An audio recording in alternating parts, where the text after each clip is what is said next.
কয়েকদিন পর লিয়াম খবর পায় তার শাসনের একটা গ্রহে দস্যুরা হামলা করেছে। আমাকে তাকে জানায় গ্রহটা বসবাসের যোগ্য না, খননেরও উপযোগী না, তবুও সে সেখানে একটা কারখানা বানাতে পেরেছিল আর এখন ওই দস্যুরা সেটা লুটে নিতে এসেছে। ব্রায়ান এসে বলে আমাদের সেনারা দস্যুদের সঙ্গে লড়ছে, কিন্তু তারা বেশি টিকতে পারবে না। লিয়াম তৎক্ষণাৎ আমাগের দিকে তাকায়, বলে কি করা যায়। আমাকে বলে এই গ্রহের দিগন্ত আর অদ্ভুত মধ্যাকর্ষণ ব্যবহার করে আমরা ওদের উপর আচমকা আক্রমণ চালাতে পারি। লিয়াম বলে তুমি মহাকাশের যুদ্ধ সামলাও, দস্যুদের জাহাজ দখল করে ফেলো, আমি নিচে নেমে সেনাদের সঙ্গে কারখানা রক্ষা করব। ব্রায়ান তাকে থামিয়ে বলে এটা খুব বিপজ্জনক, কিন্তু লিয়াম শুনে না, নিজের মেঘা নাইটের ভেতরে ঢুকে পড়ে। আমাকে তাকে গ্রহের দিকে ছুড়ে দেয়। লিয়াম মেঘের আড়ালে থেকে দস্যুদের উপর হঠাৎ আক্রমণ শুরু করে। দস্যুরা ভীষণ ঘাবড়ে যায়, কেউ কেউ পিছন দিক থেকে লিয়ামের উপর হামলা করে, কিন্তু ইয়াসুর ভয়ানক ট্রেনিং এর জন্য লিয়ামের এখন অবজারভেশন হাকি আছে, সে সহজেই তাদের ধরাশায়ী করে। মেঘের আড়ালে যারা লুকিয়েছিল তাদের খুঁজে বের করে সে আরেকটা অস্ত্র দিয়ে গুলি করে ফেলে। দস্যুরা আরো ভয় পেয়ে যায়, পিছু হাঁটার সিদ্ধান্ত নেয়। ঠিক তখনই লিয়াম তার ফ্লাইং স্ল্যাশ ব্যবহার করে এক আঘাতে ডজন খানেক মেঘা কেটে ফেলে। দস্যুরা অবাক হয়ে যায়, তারা এমন দূর থেকে কাটা অস্ত্র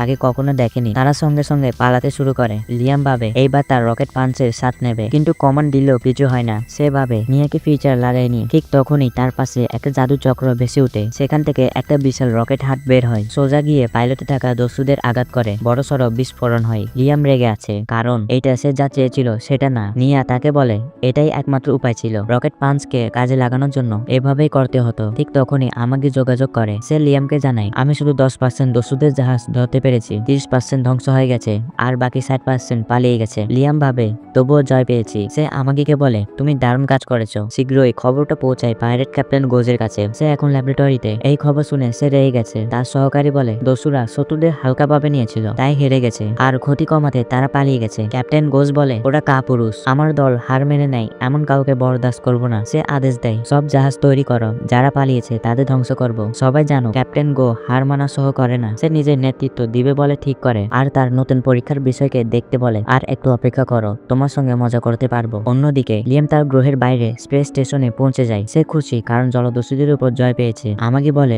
অভিনন্দন, তোমার জীবনের প্রথম যুদ্ধ জিতেছ। লিয়াম হাসে, জয়টা তো ভালো, কিন্তু তার চেয়েও ভালো লুটপাট পেয়েছি। আমাকে বলে সাম্রাজ্যের নিয়ম অনুযায়ী যদি পাইরেট জাহাজ ধরা পড়ে তাহলে সেই জাহাজ আর ভিতরে সব মালপত্র তোমার হয়। এই কথা শুনে লিয়াম একেবারে উৎসাহিত। সে ভাবে ওদের জাহাজে নিশ্চয়ই সোনা রূপা ভর্তি, কিন্তু হঠাৎ করে দেখা গেল ওদের কাছে আরো দামি কিছু আছে। সৈন্যরা জলদস্যুদের জাহাজ থেকে বিশাল বিশাল বক্স নামিয়ে আনলো। বাক্সগুলোতে ছিল খুব দুর্বল খনিজ, যেমন আডামেট আর মিথিল। আমাকে লিয়ামকে বলল এই জিনিসগুলো অনেক দামি, কিন্তু লিয়ামের মন ভরলো না। সে আসলে সোনা আর হীরা চেয়েছিল। আমাকে তখন তাকে বুঝিয়ে বলে সোনার আসলে তেমন দাম নেই, এইটা বেশিরভাগ সময় অপ্রয়োজনীয়, আর হীরা তো শুধু কার্বন, এটা তো ঘরেই তৈরি করা যায়। লিয়াম তখন বুঝলো পৃথিবীর দামি ধাতু আর রত্নগুলো এখানে কোনো দামি জিনিস না, তবুও তার ভেতরে সোনালোভী মন এখনো সেই চকচকে ধাতুকে চাই। সে জোর দিয়ে সোনা চাইলো।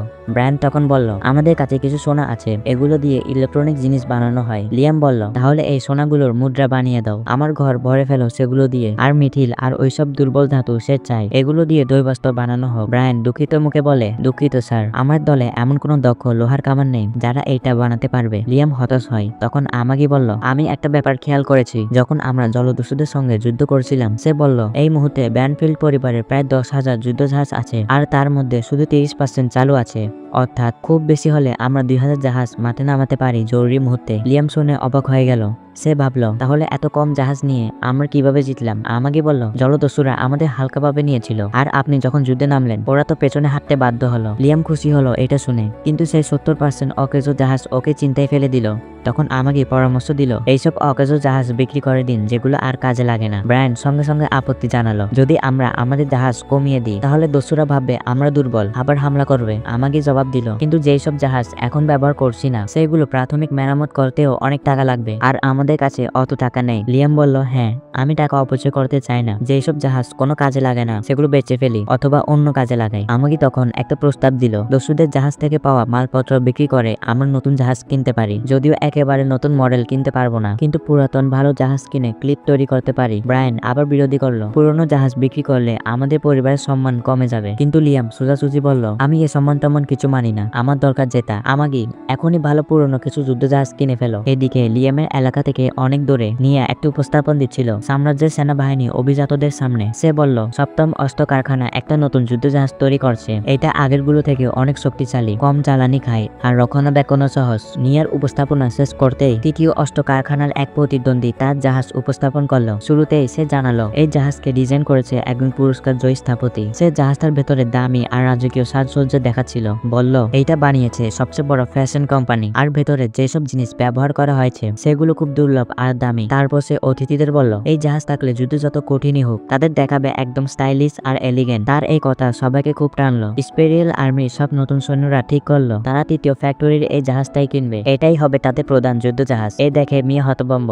সে তো জানে তার জাহাজ এর চেয়েও ভালো। সে জিজ্ঞেস করলো, লোকজন একটা বিলাসবহুল ক্রুজ কেন পছন্দ করবে একটা আসল যুদ্ধ জাহাজ রেখে? তৃতীয় ফ্যাক্টরি সে মহিলা উত্তর দিল, আমাদের জাহাজেও বিশেষজ্ঞদের বানানো অস্ত্র আছে, সুতরাং শক্তিও আছে, কিন্তু শক্তি শুধু যথেষ্ট না, দেখতেও সুন্দর হতে হয়, তবেই তো কাস্টমার আকৃষ্ট হবে। মিয়া যতই কিছু বলুক কোনো কাজ হয় না। পরে তারা দুজন যখন ভবন থেকে বের হয়, মিয়া বলল, যদি সত্যি যুদ্ধ লাগে 7 ফ্যাক্টরি সহজেই জিতবে। সোনালী চুলের মহিলা হাসে, বলল, তোমার আর আমার জাহাজের মুখোমুখি হওয়ার সুযোগই থাকবে না, কারণ কেউ তোমার ওই সাদামাটা আর বিরক্তিকর জাহাজ কিনবে না। এই কথা শুনে নিয়ার খুব রাগ হয়। সে চায় ঝগড়া করতে, কিন্তু তারা দুজন নিজ নিজ বাড়িতে বসে আছে আর কথা বলছে প্রযুক্তির মাধ্যমে। নিয়া হতাশ হয়ে পড়ে, ভাবছে এবার হয়তো বস তাকে বকা দেবে। তারপর হঠাৎ মনে পড়লো লিয়ামের কথা। সে তো একটা ম্যানুয়াল ব্যাটার আর্মার নিয়েছিল। নিয়া ভাবে, এই বোকা লোকটা তো আমার যুদ্ধজাহাজ কিনবে নিশ্চয়ই। অন্যদিকে সেই গাইড একজন অসুস্থ ধরনের পাগল লোক। সে অন্যের নেগেটিভ অনুভূতি দেখে মজা পায়। সে এখন পৃথিবীর সাধারণ মানুষদের নিয়ে মজা নিচ্ছে, তাদের হতাশা আর দুঃখ তাকে ভালো লাগাচ্ছে, কিন্তু এগুলো তার জন্য যথেষ্ট না। সে অপেক্ষা করছে লিয়ামের দুঃখের জন্য। সে ভাবছে লিয়াম হয়তো আগে অনেক ঋণে ডুবে গেছে। সে ঠিক করে এবার নেগেটিভ অনুভূতি প্রথম বোঝটা নেবে। সে ফ্যান্টাসির দুনিয়া ঢুকে পড়ে, কিন্তু ঢুকতে চমকে যায়। দেখে লিয়াম নাকি তার শহরটাই বদলে ফেলেছে। আগে যেখানে গাছপালা চেয়েছিল এখন সেখানে সুন্দর করে কাজ চলছে, নির্মাণ চলছে ঠিকঠাক। গাইড তো নিজে থেকে বিশ্বাস করতে পারে না। সে ভাবে এই শহরটা তো আগে থেকেও খারাপ থাকার কথা, কিভাবে এমন হলো? তারপর ভাবে কমপক্ষে তলোয়ার চালানোতে লিয়াম নিশ্চয়ই হতাশ, কারণ সে নিজেই তো ইয়াসু নামে এক প্রতারককে লিয়ামের দিকে পাঠিয়েছিল। গাইড যায় সে প্রতারক তলোয়ার বাজের খুঁজে। দেখে সে একটা বারে বসে আছে, পুরো মাতাল, বসে বসে বকছে। তার ছাত্র নাকি প্রথম শ্রেণীর তলোয়ারবাজ হয়ে গেছে, অথচ সে নিজেই তো তৃতীয় শ্রেণীরও না। সে কাঁদে, বলে আমি তো শুধু সে বাজে ট্রেনিং ফলো করেছিলাম, কোনোভাবে একটা জাদু মন্ত্র কপি করে ওটা আসল আক্রমণে রূপ দিলাম। গাইড পুরো বিভ্রান্ত হয়ে যায়, সরাসরি লিয়ামের খবর নিতে যায়। গিয়ে দেখে লিয়াম এখন ঠিক সেই একই চাল কপি করতে পারে যেটা ইয়াসু প্রথমবার ওকে দেখিয়েছিল, কিন্তু লিয়াম এতে খুশি না। সে ভাবে ইয়াসু ইচ্ছে করে লেভেল কমিয়ে ওকে সেটা দেখিয়েছিল। লিয়ামের বিশ্বাস যদি ইয়াসু তার পুরো শক্তি ব্যবহার করত তাহলে 1 মাইল দূর থেকেও টার্গেট কেটে ফেলতে পারত। তাই সে ঠিক করে আরো কঠোর প্রশিক্ষণ চালিয়ে যাবে। তলোয়ার চালাতে চালাতে ভাবে তার জীবনটা খুব খারাপ ভাবে শুরু হয়েছিল। বাবা মা তাকে ফেলে গিয়েছিল, কিন্তু ভাগ্য ভালো ছিল কারণ তার জীবনে ভালো মানুষ এসেছিল, তাই সে সঠিক সিদ্ধান্ত নিতে পেরেছে। সে গাইডকে ধন্যবাদ জানায় এখানে পাঠানোর জন্য। আর এই পজিটিভ অনুভূতি এত তীব্র হয় যে ওই অদ্ভুত লোকটা ব্যথায় হাঁটু গেড়ে বসে পড়ে, কারণ সে পজিটিভ কিছু দেখলেই কষ্ট পায়। সে সঙ্গে সঙ্গে ইয়াসুর নেগেটিভ অনুভূতি শোষণ করে ফেলে, এতে তার শরীর আবার ভালো হয়ে যায়। সে ভাবতে থাকে লিয়াম এত খুশি কিভাবে? তার তো মনে হয় সে ভুল করেনি লিয়ামকে এখানে পাঠিয়ে। আর এখন যে সুখ লিয়াম পাচ্ছে সেইটা একসময় তাকে আরো বেশি কাঁদাবে যখন তার জীবন একদম ভেঙে পড়বে। কয়েকদিন পর আমাকে লিয়ামকে জানায় ইম্পেরিয়াল আর্মি তাদের পুরনো যুদ্ধ জাহাজগুলো বিক্রি করছে, কারণ তার নতুন মডেল আনছে। লিয়াম এই প্রস্তাবটা পছন্দ করে, কিন্তু তারপর আমাকে বলে এই চুক্তির একটা শর্ত আছে, তাদের কিছু রিজার্ভ অফিসার আর সৈনিক নিতে হবে যাদের শীঘ্রই অবসর দেওয়া হবে। লিয়াম ভাবে ইম্পেরিয়াল আর্মি যেন তাদের অপ্রয়োজনীয় মানুষগুলো গুছিয়ে দিচ্ছে, কিন্তু আমাকে বলে তারা হয়তো দ্বিতীয় সারির সৈনিক, কিন্তু তাদের অভিজ্ঞতা অনেক, এমনকি লিয়ামের নিজের সেরা সৈনিকদের থেকেও বেশি। তাদের নিলে ব্যানফিল্ড এস্টেটের উপকারী হবে। এই কথা শুনে লিয়াম চুক্তি করার সিদ্ধান্ত নেয়। অন্যদিকে সেই লোকটা ঠিক করে সে লিয়ামের কাছে একদল সৎ আর ন্যায়ের সৈনিক পাঠাবে। এরা খারাপ শাসক সহ করে না, বরং বিদ্রোহ করে। এইদিকে ইয়াসু এখনো বার থেকে ফেরার মত হ্যাংওভারে ভুগছে, কিন্তু যখন সে নিয়ার ডাক শুনে তার ঘরের বাইরে থেকে সঙ্গে সঙ্গে সে সচেতন হয়ে যায়। সে তাকে ঘরে ঢুকতে বলে। নিয়া ঢুকতেই তাকে প্রশংসা করতে শুরু করে, বলে আপনি লিয়ামকে এত অল্প বয়সে একদম দারুণ তলোয়ারবিদ বানিয়ে তুলেছেন। ইয়াসু ভাবে নিয়া তাকে পছন্দ করতে শুরু করেছে, কিন্তু আসলে নিয়া শুধু লিয়ামের সম্পর্কে কিছু তথ্য জানতে চায় যাতে তার সাথে ব্যবসা করতে পারে। এই ভুল বুঝাবুঝি পুরো কথোপকথন চলতে থাকে। ইয়াসু ভাবে নিয়া ওর শখ আর পছন্দ জানতে চায়, কিন্তু নিয়া জানতে চায় নিয়ামকে কিভাবে একটা কমপ্লিমেন্টারি অফার দিয়ে তাদের ব্যাটলশিপ কিনাতে রাজি করাবে। ইয়াসু নিজেকে বেশ সাহসী দেখাতে চায়, কিন্তু নিয়া বারবার অনুরোধ করলে ইয়াসু বলে ফেলে ওর অফিসে কাজ করা মেয়েদের প্রতি একটু আলাদা দুর্বলতা আছে। নিয়া ভাবে এই জিনিসটাই বুঝি লিয়ামের পছন্দ, তাই পরের বাদ যখন নিয়া লিয়ামের সাথে দেখা করতে যায়, সে ঠিক করে যেমনটা ইয়াসু বলেছিল সেভাবে সাজে। সে টিকটকের মতো আচরণ শুরু করে আর বলে আমার শিপগুলো কিনে ফেলো, কিন্তু লিয়াম সরাসরি না বলে দেয়, বলে আমি তো একদম সেই দিনই একটা স্কোয়াডের পুরো শিপ আর সৈন্য কিনে ফেলেছি। নিয়া জানতে পারে লিয়াম এই শিপগুলো ইম্পেরিয়াল আর্মি থেকে কিনেছে। তখন নিয়া রেগে যায়, বলে এই তৃতীয় অস্ত্র কারখানা এখনো আমার রাস্তা আটকাচ্ছে। তবুও নিয়া হাল ছাড়ে না। সে বলে একটা ডেমো না দিয়ে যাব না। সে তার ফ্যাক্টরির শিপগুলো সম্পর্কে বলে যেগুলো সেরা পারফরমেন্সের জন্য বানানো। লিয়াম বলে তবে এগুলো ইম্পেরিয়াল আর্মিকে দাও। নিয়া কাঁদতে শুরু করে, বলে আমার প্রেজেন্টেশনে কেউই রাজি হলো না। সে অনুরোধ করে কমপক্ষে 100টা শিপ কিনে নাও, আর বলে যদি এখনই টাকা না থাকে তাহলে লোন নিয়ে দাও, পরে পরিশোধ করো। লিয়াম বলে লোনের কথা শুনতেই চায় না। তখন নিয়া সিদ্ধান্ত নেয় এইবার পুরো আকর্ষণ ব্যবহার করতে হবে। সে লিয়ামকে আকর্ষণ করার চেষ্টা করে। লিয়াম থামতে বলে এইটা আমাকে সেই সময় মনে করিয়ে দেয় যখন আমার স্ত্রী ঝকঝকে পোশাক পরতো, কিন্তু সেটা আমার জন্য না। নিয়া থামে না, বরং আরো এগিয়ে যায়। শেষমেশ লিয়াম রাজি হয়ে যায় যাতে নিয়া থেমে যায়। সে ঠিক করে 300টা যুদ্ধজাহাজ কিনবে ওর কাছ থেকে, কারণ আমাকে বলে যে এগুলো ভবিষ্যতে কাজে লাগবে। আর নিয়া খুশি হয়ে দৌড়ে যাচ্ছে জাহাজগুলো প্রস্তুত করতে। বাইরে ওর টিমমেটদের সাথে যোগাযোগ করে বলে কিভাবে ও একটা নোবেলকে ফাঁদে ফেলে 300টা জাহাজ বিক্রি করিয়েছে। ব্রায়ান আর ইয়াসু দুজনেই সেটা শুনে। ব্রায়ান চিন্তিত যে লিয়াম হয়তো একটা ফাঁদে পড়েছে। একটু পর নিয়া 300টা উন্নত মানের যুদ্ধ জাহাজ লিয়ামের জন্য ডেলিভারি করে। একই সময়ে তার সামরিক বাহিনী কাছ থেকে কেনা সেকেন্ড হ্যান্ড যুদ্ধ জাহাজগুলো এসে পৌঁছায়। এই সময়ে ইয়াসু এখনো রেগে আছে, কারণ নিয়া লিয়ামকে ফাঁদে ফেলেছে বলে ও মন খারাপ করছে। ও মনে করে লিয়াম হয়তো ওকে টাকা দিয়েছে এমন অভিনয় করতে, আর তাই ও তাকে ক্ষমা করতে পারছে না। ঠিক তখনই কেউ এই নেগেটিভ আবেগ দেখে খুশি, সেটা হলো গাইড। সে চাই ইয়াসু লিয়ামের প্রতি আরো রাগী হোক, তারপর এমন ভাবে ওকে আঘাত দিক যা লিয়ামকে প্রচন্ড নেগেটিভ অনুভূতি দেবে। জানতেও পারছিল না যে তার শিক্ষকের প্রতিশোধের ইচ্ছা আছে। লিয়াম গেল 7ম অস্ত্র কারখানার নতুন যুদ্ধ জাহাজগুলো দেখতে। সেখানে ছিল নিয়া। সে লিয়ামকে ঘুরিয়ে দেখাচ্ছিল। লিয়াম বলল এইটা খুব আলিশান না হলেও নতুন মডেলটা ভালো একটা ব্যাপার। নিয়া বলল আলিশান জিনিসগুলো বেকার, কিন্তু লিয়াম বলল তার তো এইসব ভালো লাগে। নিয়া এমন ভান করলো যেন কিছু শুনতে পায়নি। তারপর যুদ্ধ জাহাজ এক্স ভাইপার এর কথা বলতে শুরু করলো, একদম গাড়ি বিক্রেতার মতো আচরণ করে বলল লিয়াম প্রথম 3000 স্পেস কিলোমিটার কমপক্ষে 25% পাওয়ারে চলবে, আর প্রতি 5000 স্পেস কিলোমিটারে নিউট্রিনো তেল বদলাতে হবে। এছাড়াও বলে শুধুমাত্র তাদের কারখানায় মেরামত করালে লয়ালিটি পয়েন্ট পাবে, যেগুলো থেকে অনেক সুবিধা হবে। লিয়াম জিজ্ঞেস করলো তুমি তো একটা যুদ্ধ জাহাজ না গাড়ি বিক্রি করছো। নিয়া আবারও শুনতে পায়নি, ভান করে বলল রসিদ সাইন করো। তারপর নিয়া আবারও ধোকাবাজি শুরু করলো। সে চাইলো লিয়াম তার নতুন ধারা দস্যু জাহাজগুলো তাকে দিতে। লিয়াম অস্বীকার করলো, কারণ সে এগুলো নিজের ক্লিতে যোগ করার পরিকল্পনা করছে। হঠাৎ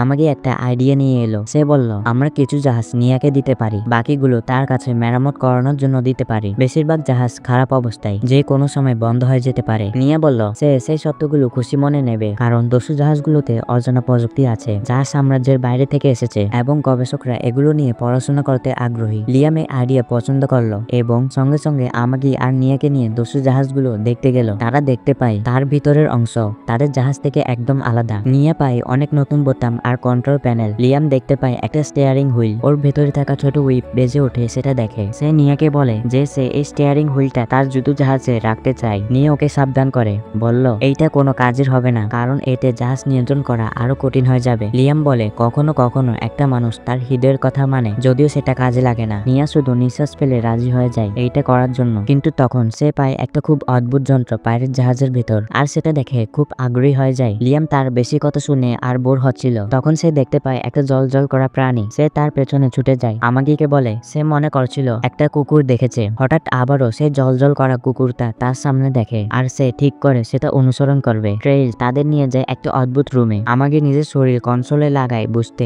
একটা নেভিগেশন রুম। সে নেভিগেশন ডিজাইন চালু আছে, আর ফ্লোরে উঠে আসে একটা মানচিত্র যেখানে দেখায় জাহাজ কোথায় কোথায় গেছে। তারা বুঝতে পারে পাইরেটরা সাম্রাজ্যের জাহাজগুলো লুটপাট করছে, কিন্তু আমাকে একটা আরো চিন্তিত বিষয় লক্ষ্য করে। সে বলে পাইরেট জাহাজ লুটপাট শেষ করে সব সময় একটা জায়গায় টেলিপোর্ট করে। সেটা সাম্রাজ্যের সীমানার কাছে একটা ওয়ার্প গেট। ওখান থেকে তারা একদম সামান্য দূরে ওয়ার্প করে সাম্রাজ্যের বাইরে চলে যায়। লিয়া মনে কৌতূহলী হয়ে তার কাছে জিজ্ঞেস করে ওই দস্যু জাহাজ কি অন্য কোনো সাম্রাজ্যের দিকে যায়। সে তাকে বলে না, এটা যায় সাম্রাজ্যের সীমানায় যুদ্ধের যে কোনো যুদ্ধক্ষেত্রে। সে বুঝিয়ে দেয় সেটা এমন এক জায়গা যেখানে বিভিন্ন জাতি আর শাসকরা লড়াই করে। লিয়াম তখন বুঝতে পারে দস্যুরা ওখানটা ব্যবহার করে, কারণ ওই অবস্থাপূর্ণ অঞ্চলে কেউ তাদের ধরতে পারে না। পরে লিয়াম আমাগিকে জিজ্ঞেস করে তারা যখন শর্ট ওয়ার্প করে তাদের গন্তব্য কোথায়। আমাগি বলে সেটা ঠিক নির্দিষ্ট নয়, তবে সে একটা প্যাটার্ন বুঝতে পারে। সে প্যাটার্ন ডিকোড করতে শুরু করে, আর কয়েক সেকেন্ড পর বুঝতে পারে তাদের গন্তব্য একটা বিপদগামী গ্রহ যার অস্বাভাবিক কক্ষপথ আছে। এই গ্রহটা খুব দ্রুত চলে একটা অঞ্চলে যেখানে অনেক ছোট ছোট কালো গহ্বর আছে। আমাগি বলে কালো গহ্বরে টান পড়ার কারণে ওই কক্ষপথ পুরোপুরি অপ্রত্যাশিত,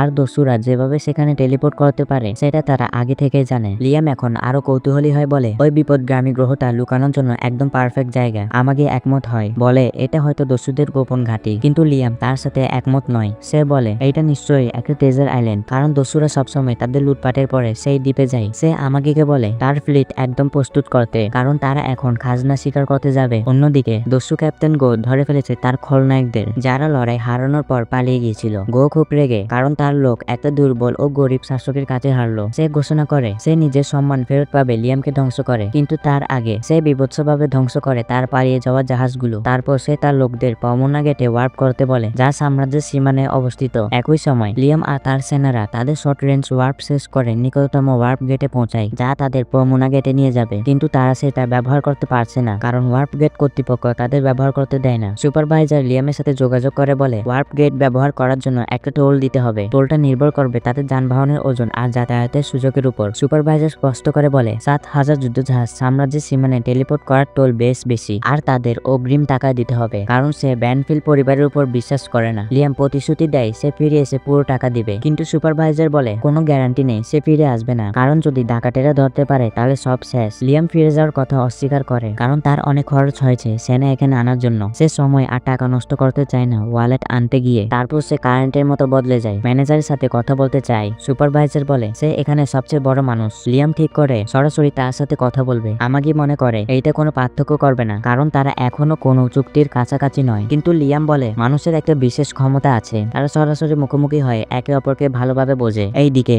গো আর তার ডাকাত জাহাজগুলো নিয়ে পমোনা গেটে পৌঁছায়। সেইখানে কর্তৃপক্ষ তার পকেটে পড়ে গেছে। সে তাদের টাকা দেয় আর ওয়ার্প গেট লিঙ্ক করে সে জায়গার সাথে যেখানে লিয়ামের সৈন্যরা অপেক্ষা করছে, কিন্তু গো এখনো সেটা জানে না। একই সময় লিয়াম ওয়ার্প গেট কর্তৃপক্ষের অফিসে যায়। সে সুপারভাইজারকে বলে গেট খুলে দিতে, কারণ সে ফিরেই অবশ্যই টাকা ফেরত দেবে। কিন্তু সুপারভাইজার ব্যবসার নিয়ম মেনে তার সব অনুরোধ অস্বীকার করলো। ঠিক তখন সে এক কল পায় যে দস্যুরা আসছে, আর সে লিয়ামকে বলে বাড়ি চল যেতে, কারণ তার অন্যান্য কাজ আছে। লিয়াম একটু হতাশ, কিন্তু তারপর আবার সে তার পেছনে দৌড়ায়। একটা জলজল করা কুকুরের মতো কিছু অনুভব করলো, তাই সে ঠিক করলো দেখবে আসলে কি ঘটছে। এইদিকে দস্যুরা ওয়ার্প গেটে প্রবেশ করলো। একটা ওয়ার্ম হোল তাদের গেটের অন্য পাশের গেটের সাথে যুক্ত করলো। তারা গেট দিয়ে যাওয়ার সময় গো তার সৈন্যদের বলল তারা ব্যানফিল্ড পরিবারকে ধ্বংস করবে এবং তাদের সবকিছু লুটে নিবে। অন্যদিকে লিয়ামের পাশে সুপারভাইজার তার সহযোগীকে বলল ওয়ার্প গেটের অন্য পাশে কে আছে তা নিয়ে ভেবো না, কারণ এটা তাদের ব্যাপার নয়। কিন্তু তার সহকর্মী জানে সেটা দস্যুর দল, এবং সে লিয়ামের ফ্লিট নিয়ে চিন্তিত, যেটা এখন অপেক্ষার জোনে আছে। সুপারভাইজার তাকে বলল চিন্তা বন্ধ করো, কারণ দস্যুরা দুর্বল নোবেল পরিবারের উপর আক্রমণ করা স্বাভাবিক। তারা তাদের কাছে যাক যেখানে তাদের কোনো ব্যাপার নেই, কারণ তারা দস্যুদের কাছ থেকে অনেক টাকা পায়। সে কন্ট্রোল রুমে সবাইকে বলে এখন তারা 30 মিনিটের একটা বিরতি নিবে, যাতে তারা কিছু না দেখবে বা না শুনে, কারণ 30 মিনিটই গেট পার হওয়ার জন্য লাগবে। ঠিক তখনই সবাই রুম ছাড়তে শুরু করে। লিয়াম সেখানে আসে, পেছন করছে ঝকঝকে এক কুকুরকে। সে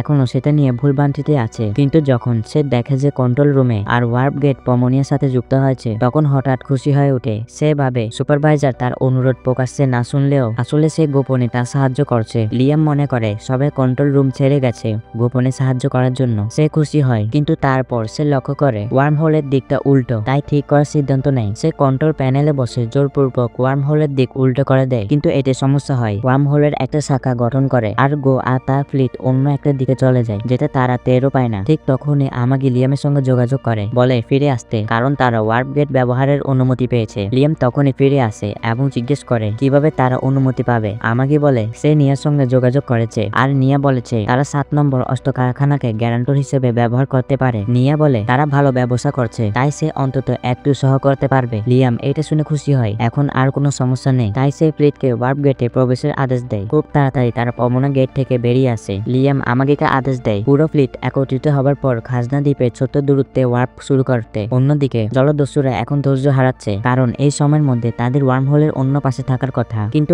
এখনো তারা সেখানে আটকে আছে। হঠাৎ তারা দেখতে পেল সামনে একটা গেট। তারা গেট দিয়ে বের হয়ে এলো, কিন্তু বাইরে এসে বুঝলো তারা বিপদে পড়ে গেছে। তাদের ভাবনা ছিল তারা লিয়ামের এলাকার কাছে গিয়ে পড়বে, কিন্তু আসলে তারা গিয়ে পড়েছে ইম্পেরিয়াল আর্মি ট্রেনিং গ্রাউন্ডে। সেখানে এই মুহূর্তে 70,000টা ইম্পেরিয়াল ব্যাটলশিপ। এইদিকে লিয়ামের ফ্লিট একদম প্রস্তুত। তারা শর্ট ডিস্টেন্স ওয়ার্প ব্যবহার করে চলে গেল ট্রেজার আইল্যান্ডে, যেখানে অনেক জলদস্যু জাহাজ ভিড়ে আছে। আমাগি হিসাব করে বলল এই দ্বীপে আছে 20,000 জলদস্যু জাহাজ, কিন্তু বেশিরভাগই ডক করা আর নিষ্ক্রিয়। তারা ভাবেইনি কেউ এত কাছে চলে আসবে। এই খবরটা লিয়ামের জন্য ভালো। সে সিদ্ধান্ত নিল এখনই যুদ্ধের পোশাক পরে নেবে আর আমাগিকে বলল বাকিটা তুমি সামলাও। আমাগি সাথে সাথে ফ্লিটকে আদেশ দিল জলদস্যুদের জাহাজে গুলি চালাও। একটার পর একটা জাহাজ ধ্বংস হতে লাগলো। লিয়ামও তৈরি হয়ে গেল। সে ব্যাটল জোনে ঝাঁপ দিল। সে লড়তে লাগলো জলদস্যুদের মেকা ইউনিটের সাথে। তাদের দক্ষতা লিয়ামের ধারের কাছেও না। লিয়াম ব্যবহার করলো তার রকেট পাঞ্চ। সে জাহাজগুলো গুরুত্বপূর্ণ তার টেনে ছিঁড়ে ফাটিয়ে দিল। একটার পর একটা বিস্ফোরণ হতে লাগলো। অল্প সময়ে সব জলদস্যু সাপ। তারপর লিয়াম আমাগিকে বলল সব মেকা সৈন্যদের পাঠাও ট্রেজার প্ল্যানেটে। যা কিছু পাও সব উঠিয়ে আনো। তারপর লিয়াম আর তার মেকানাইটরা একসাথে আক্রমণ করলো ট্রেজার প্ল্যানেটে। তারা বাইরের পৃষ্ঠতল ধ্বংস করলো। একটা পথ তৈরি করে ভিতরে ঢোকার জন্য। একজন বিজ্ঞানী ভেতরে আতঙ্কে পড়ে যায়। লিয়ামের সৈন্যদের আক্রমণে তাদের রক্ষা ব্যবস্থা যা কিছু বাকি ছিল সব ধ্বংস হয়ে যায়। সে দৌড়ে কন্ট্রোল রুমে যায়। সেখানে গিয়ে সে বুঝতে পারে তারা এখনো আক্রমণের মধ্যে আছে আর গ্রহের চারপাশে পাহারায় থাকা সব পাইরেট জাহাজ ধ্বংস হয়ে গেছে। এই সময় লিয়াম অবশেষে গ্রহের ভেতর ঢুকে পড়ে। সেখানে তার সামনে আসে কিছু মেকা আর্মার পরা পাইরেট। লিয়াম দেরি না করে এক এক করে সবাইকে কাটতে শুরু করে। যখন ক্যাপ্টেন সেখানে পৌঁছে তখন লিয়াম সব কাজ শেষ করে ফেলেছে। ক্যাপ্টেন জানায় ওরাও তাদের দিকের পাইরেট সব শেষ করে ফেলেছে। তখন লিয়াম অর্ডার দেয় সামনের রাস্তা পরিষ্কার করতে থাকো আর ট্রেজার রুম খুঁজে বের করো। হঠাৎ সে আবারও সেই আলো জ্বলা কুকুরটাকে দেখে। এইবার সে ঠিক করে ওর পেছনে পেছনে যাবে। এইটা ঠিক সিদ্ধান্ত ছিল কারণ কুকুরটার পথ তাকে নিয়ে যায় কন্ট্রোল রুমে যেখানে বিজ্ঞানী আর তার লোকেরা হাত তুলে আত্মসমর্পণ করে। লিয়াম খুশি হয় ঘটনাগুলো মোড় দেখে। সে বিজ্ঞানীদের বলে সব ট্রেজার দিয়ে দিতে। তখন উগো তাকে জিজ্ঞেস করে সে কেমন ট্রেজার চাই কারণ তার কাছে আছে মূল্যবান জিনিসপত্র আর পোষা প্রাণী যেগুলো ক্যাপ্টেন গো সংগ্রহ করত। লিয়ামের মনে পড়ে সে যে কুকুরটা দেখেছিল সেটা হয়তো ওই পোষা প্রাণীগুলোর একটি। সে বিজ্ঞানীর কাছে এই নিয়ে আরো জানতে চায়। বিজ্ঞানী ভাবে লিয়ামও বুঝি ক্যাপ্টেন গো এর মতো বিকৃত মানসিকতার যে মানুষদের পোষা প্রাণী বানিয়ে রাখে। তাই সে বলে চাইলে সে ওই প্রাণীগুলোকে অনুগত কুকুরে পরিণত করে দিতে পারে। কিন্তু লিয়াম একদমই বুঝতে পারে না লোকটা কি বলছে। তখন বিজ্ঞানী বলে চলো তোমাকে আমরা ল্যাবে নিয়ে যাই যেখানে আমি আমার সব সাবজেক্ট রাখি। তারপর সে লিয়ামকে দেখায় কিছু মেয়েদের যাদের তার পরীক্ষার মাধ্যমে ভয়ঙ্কর দানবে পরিণত করা হয়েছে। একজন সেনা বমি করতে শুরু করে। সে এই দৃশ্য সহ করতে পারে না। ক্যাপ্টেন রেগে যায় বলে তুমি এত দুর্বল কেন। এই সময় লিয়াম সামনে এগিয়ে যায়। হঠাৎ তার চোখ আটকে যায় এক টেস্ট সাবজেক্টের উপর। বিজ্ঞানী বলে তোমার চোখ ভালো। এই মেয়েটা ক্যাপ্টেন গোজের প্রিয়। সে একটানা বলে যায় মেয়েটা আমার মাস্টারপিস। লিয়ামের মুখ বিকৃত হয়ে যায়। সে মনে করে একসময় তাকেও মানুষ হিসেবে গণ্য করা হতো না। সে ভাবে এই লোকটা কিভাবে মানুষকে এত কষ্ট দিতে পারে। সে চুপচাপ পিস্তল তোলে এক গুলি চালায়। বিজ্ঞানীর মাথায় গুলি লাগে। সে তখন চারদিকে তাকাতে থাকে। এমন সময় একটা কণ্ঠস্বর আসে একটা অক্টোপাসের মতো মেয়ে যার চোখ হাতের তালুতে কথা বলে। সে জিজ্ঞেস করে তুমি কে। লিয়াম উত্তর দেয় আমি লিয়াম। এখন থেকে এই গ্রহ আমার কন্ট্রোলে আর যে এইসব করত তাকে আমি মেরে ফেলেছি। মেয়েটা কাঁদতে শুরু করে। সে ভাবে এবার বুঝি তার কষ্ট শেষ হতে যাচ্ছে। সে কাঁদতে কাঁদতে বলে আমার কষ্ট শেষ করে দাও। আমাদের সবার জীবন শেষ করে দাও। আমরা আর কোনোদিন মানুষ হয়ে বাঁচতে পারবো না। লিয়াম জোর দিয়ে বলে আমি সবাইকে বাঁচাবো তবে পরে তোমাদের এই ঋণ শোধ করতে হবে। সে তার শিপে চলে যায়। পেছনে বলে মেডিকিট ডাকো। মেয়েগুলোকে আমাদের জাহাজে তুলে নাও। চিকিৎসা শুরু করো। মেয়েটা আবারও কাঁদতে কাঁদতে বলে থেমে যাও আমাকে বাঁচানো যাবে না। ক্যাপ্টেন লিয়ামের কথায় একমত নয়। তবুও সে লিয়ামের আদেশ অমান্য করতে পারে না। সে চেষ্টা করলো তাকে বোঝাতে। বলল এই মেয়েদের চিকিৎসা করা সহজ হবে না। তাদের পুরো শরীর নতুন করে তৈরি করতে হবে। সেটা করতে লাগে এক ধরনের দুষ্প্রাপ্য ওষুধ আর খুব দক্ষ ডাক্তার। সে বলল এতগুলো মেয়েকে বাঁচাতে যে খরচ হবে সেটা মূল্যবান কিছু না। কিন্তু লিয়াম জবাব দিল আমি আজ ভালো মুডে আছি। মাঝে মাঝে কিছু ভালো কাজ করলে ক্ষতি কি। এই সময় আমাকে একটা বার্তা পাঠালো। জানালো তারা আসল গুপ্তধনের ঘর খুঁজে পেয়েছে। লিয়াম এটা শুনে খুশি হলো কারণ ওরা ঠিক তখনই মেয়েদের চিকিৎসার জন্য টাকার ব্যবস্থা করেছিল। অন্যদিকে ক্রিস্টিনা নামে যে মেয়েটি লিয়ামকে তার জীবন শেষ করতে অনুরোধ করেছিল সে এখনো কাঁদছে। সে আগে ছিল হোলি রাজ্যের প্রেসিডেন্ট নাইট। জলদস্যুদের সঙ্গে যুদ্ধ করে সে অনেক সুনাম কুড়িয়েছিল। কিন্তু যখন সে গেল গো আর তার লোকেদের সঙ্গে যুদ্ধ করতে তখন তাদের চালাকির ফাঁদে পেলে ধরে ফেলা হয়। তারপর জলদস্যুরা তাদের নিজের গ্রহটাকে চোখের সামনে উড়িয়ে দেয়। তার পরিবার ভয়ে অস্থির হয়ে পড়ে কারণ ওই এলাকায় ইউনাইটেড অ্যালায়েন্সের সেনারা পাহারা দিচ্ছিল। তারা ভাবতেই পারেনি জলদস্যুরা এত সহজে ঢুকে পড়বে। কিন্তু তখনই তারা বুঝতে পারে আসলে অ্যালায়েন্স তাদের সঙ্গে বিশ্বাসঘাতকতা করেছে। যে ডালগুলো তাদের রক্ষা করছিল সেগুলো আর বেশিক্ষণ টিকতে পারেনি। আর অল্প সময়ের মধ্যে পুরো গ্রহটা ধ্বংস হয়ে যায়। ক্রিস্টিনা পুরোপুরি ভেঙে পড়ে। কিন্তু তার দুর্ভাগ্য তখনও শুরু। গো তার গ্রহ ধ্বংস করে তাকে আর তার সাথীদের নিয়ে যায় এক গুপ্তধনের দ্বীপে। সবাই ভয় পেয়ে গিয়েছিল কিন্তু ক্রিস্টিনা তখনও আশা ছাড়েনি। সে বাকিদের বলেছিল আমাদের সাহায্য আসবেই। কিছুক্ষণ পর গো যখন ওকে দেখতে আসে, ক্রিস্টিনা তাকে বলে, তুমি যদি আমাকে মেরে ফেলতে চাও তাহলে এখনই মেরে ফেলো, কারণ সে বলে আমি অপমানের জীবন চাই না, তার চেয়ে মৃত্যু ভালো। দস্যু ক্যাপ্টেন হেসে বলে, আমি যদি চাইতাম তাহলে অনেক আগেই তোমাকে মেরে ফেলতাম, কিন্তু না, আমি কাউকে মারিনি, কারণ আমি সবাইকে আমার সঙ্গে রাখতে চাই। তারপর সে বলে, আমার ইচ্ছা বদলে গেছে, আমি শুধু একজন মেয়েকে মুক্তি দেব। সে ক্রিস্টিনাকে বলল, তুমি বেঁচে নাও। অনেক জোর করার পর ক্রিস্টিনা সে মেয়েটিকে বেছে নিল যে ছিল সবচেয়ে ভীত, কিন্তু এইটা ছিল তার ঘৃণ্য ফাঁদ। সে ঠিক সেই মেয়েটাকেই নিল প্রথম প্রশিক্ষণের জন্য। সে মেয়েটাকে দিল এক বিজ্ঞানীর হাতে। বিজ্ঞানী হঠাৎ একটা একাধিক হাতলার দানবের রূপ নিল। সে মেয়েটার শরীর কাটতে শুরু করলো। ক্রিস্টিনা পাগল হয়ে গেল। সে কান্না করে বলল, গোস্ট দয়া করে থামো। কিন্তু গোস্ট শুধু হাসলো, বলল, আমি যদি এখন থেমে যাই মেয়েটা মরে যাবে। ক্রিস্টিনার আর কিছু করার ছিল না। তাকে চোখের সামনে সে ভয়ানক পরীক্ষা সহ করতে হলো। আর কিছুক্ষণ পর বিজ্ঞানী মেয়েটাকে একটা দানবে পরিণত করলো। ক্রিস্টিনা ভয়ে তাকিয়ে রইল। তখন গোস্ট বলল, তোমাকে আমি আরো ভয়ঙ্কর কিছুতে রূপান্তর করব। ক্রিস্টিনা চিৎকার করে জিজ্ঞেস করলো, তুমি এমন কাজ কিভাবে করতে পারো? গোস্ট বলল, এইটা আমি উপভোগ করি, আমি এত কুৎসিত, এইটা তো ঠিক না, তাই আমি সুন্দর মেয়েদের কুৎসিত করে ফেলি আর দেখি তারা কেমন ভেঙে পড়ে। এরপর সে ক্রিস্টিনাকে টেনে নিল পরীক্ষার চেয়ারে। এইবার আর সাহস রাখতে পারলো না ক্রিস্টিনা। সে কাঁদতে কাঁদতে বলল, প্লিজ আমাকে ছেড়ে দাও, আমি যা বলবে করব। গোস্ট এবার হেসে বলল, না, এখন থেকে তুই হবি আমার সবচেয়ে জনপ্রিয় পোষা। সে বলল, আমি তোমাকে শুরুতে ইচ্ছে করে পছন্দ করিনি, আমি দেখতে চেয়েছিলাম তুমি কতটা বিকৃত হয়ে যাবে আর কেমন করে হতাশায় ডুবে যাবে। তারপর সে বিজ্ঞানীকে আদেশ দিল, ক্রিস্টিনার চোখ দুটো তুলে নাও, তারপর ওর হাতের তালুতে বসাও, যাতে ও আয়না ছাড়াও দেখতে পারে ও কতটা কুৎসিত। ক্রিস্টিনা কাঁদছিল, চিৎকার করছিল, কিন্তু কিছুই কাজে লাগলো না। শেষ পর্যন্ত ও একটা সবুজ দানবে পরিণত হলো। ওর বাকি সাথীদের ঠিক একই পরিণতি হলো। বর্তমান সময়ে লিয়াম নিজের গ্রহে ফিরে নিয়ে এলো ওকে দেখতে। সে শুনেছে লিয়াম দস্যুদের ঘাঁটি জয় পেয়েছে। সে বলল, চলো এই উপলক্ষে কিছু যুদ্ধজাহাজ কিনি। লিয়াম বলল, তুমি শুধু আমাকে ঠকাচ্ছ। নিয়া বলল, আমার যুদ্ধজাহাজ তো কাজে লেগেছে, তাছাড়া তুমি তো ভালো লাভ করেছো ওই হামলায়, এবার একটু বিনিয়োগ করো। সে আবার লিয়ামকে ফুসলানোর চেষ্টা করলো, কিন্তু লিয়াম একদম মন স্থির করে রেখেছে। সে বলে ফেললো, চুপ করো একদম। নিয়া যখন বুঝতে পারলো যে তার প্রলোভন বা চাপ কিছুই কাজ করছে না, তখন সে বলল, তোমাকে ওয়ার্প গেটে ঢোকার অনুমতি তো আমি জোগাড় করে দিয়েছিলাম। এইবার লিয়াম একটু নরম হলো। সে বলল, আচ্ছা এবার বলো কি চাই। সে আমাগিকে জিজ্ঞেস করলো, আমরা যে ধন সম্পদ পেয়েছি সেটা দিয়ে কত জাহাজ কিনতে পারবো। আমাগি বলে, সব খরচ কেটে গেলে এখনো 5,000 জাহাজ কেনার মতো টাকা আছে। লিয়াম শুনে চমকে গেল, কিন্তু নিয়া সঙ্গে সঙ্গে দৌড়ে বেরিয়ে গেল। আমি এখনই 5,000 জাহাজ অর্ডার দিচ্ছি। লিয়াম তার পেছনে ছুটে গেল। না দাঁড়াও, পাগলামি করো না। এইদিকে ইয়াসু করিডোর দিয়ে হাঁটছিল। সে ভাবছিল এইবার অতিরিক্ত টাকা চাওয়ার কি অজুহাত দিবে। ঠিক তখনই মিয়া পাশ দিয়ে হাঁটছিল। সে একজন সহকর্মীর সঙ্গে ভিডিও কলে কথা বলছিল। সে বলল, আমি লিয়ামের কাছ থেকে একটা বড় অর্ডার পেয়েছি। তবে নিজে ইজ্জত কচু কাটা করার পর যেমন সবসময় হয়, ইয়াসু আবার ভাবলো লিয়াম নিয়াকে খেলনার মতো ব্যবহার করছে। এই কথা মনে করতেই ওর ভীষণ রাগ উঠে গেল। এই দেখে পাশে দাঁড়িয়ে থাকা গাইডটা খুশি হয়ে গেল, কারণ সে তো এমন নেগেটিভ আবেগের জন্যই অপেক্ষা করছিল। ওদিকে লিয়াম নিয়াকে খুঁজছিল, কিন্তু তার আগে ইয়াসু লিয়ামকে খুঁজে পেল। ইয়াসু বলল, আমার সঙ্গে চলো। তারা গেল প্রশিক্ষণ মাঠে। সেখানে লিয়ামের চোখে কাপড় বাঁধা হলো আর তার তলোয়ারটাও ভারী করে দেওয়া হলো। এরপর শুরু হলো আবার একটা অসম্ভব ট্রেনিং। এইবার ইয়াসু এনেছে অনেকগুলো ড্রোন, যেগুলো রিমোটে চালানো হয়। সব দিক থেকে সেই ড্রোনগুলো টেনিস বল ছুড়ে মারছিল লিয়ামের দিকে, আগের থেকেও বেশি জোরে। লিয়াম প্রতিক্রিয়া দিতেও পারছিল না, সে বারবার আঘাত খাচ্ছিল। তারপর ইয়াসু বলল, আরো পাওয়ার বাড়াও। লিয়াম সঙ্গে সঙ্গে মাটিতে পড়ে গেল। সে বলল, আমি একটা তলোয়ার দিয়ে আক্রমণ ঠেকাতে পারছি না। ইয়াসু বলল, অজুহাত দিও না, উত্তরটা নিজে খুঁজে বের করো। এই কথা শুনে লিয়ামের মাথায় একটা বুদ্ধি এলো। সে ভাবলো, যেমনটা আমি আগের বার করেছিলাম এবারও আমি ম্যাজিক ব্যবহার করব, তবে এবার আক্রমণের জন্য না,